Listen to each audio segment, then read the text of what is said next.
I have a mac and cheese going with 0 dairy in it.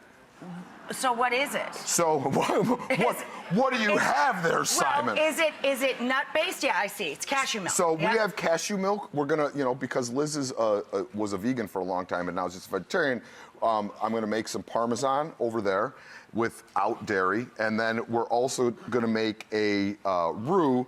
And a lot of people suffer from flour, so we're making the roux with flour that has not been bromated. What I realized is, for me, when I drank regular flour that was bleached and enriched and bromated, bad things to my body.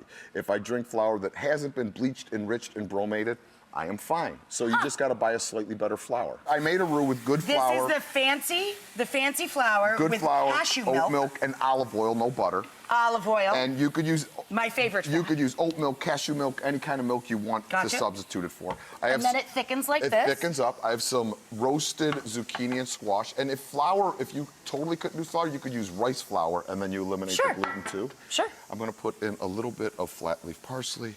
I'm gonna give this a stir. Yeah, if you could just... And some garlic in there? Yeah, you could. Why not?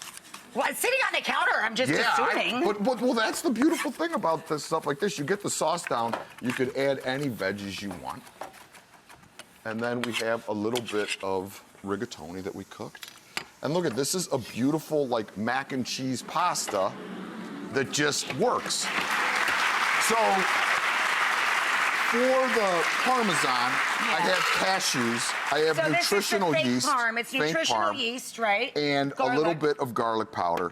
And we just buzz this up till it's smooth, and you could taste it. I want you to taste it, because when Liz made me taste it, I was like, okay, you win. You're smarter than me. It's delicious. It's delicious. And it gives you a little bit of that cheese sensation. You want this in here? Yep.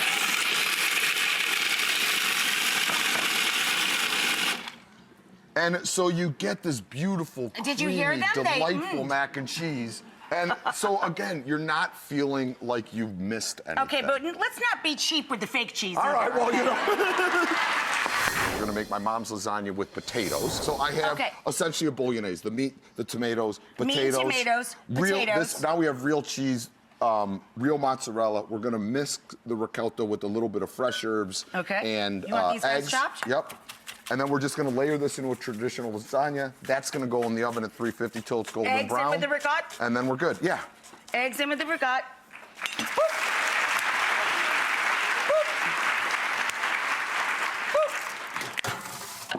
And you guys were nice enough to layer one up for me already, so well, then what the heck am I doing stirring all this stuff? Because I miss you so much, and I love when you're just going at it and working. This one, we made it with potatoes, so if gluten is your trigger, then this is lasagna that is, it doesn't make you miss lasagna.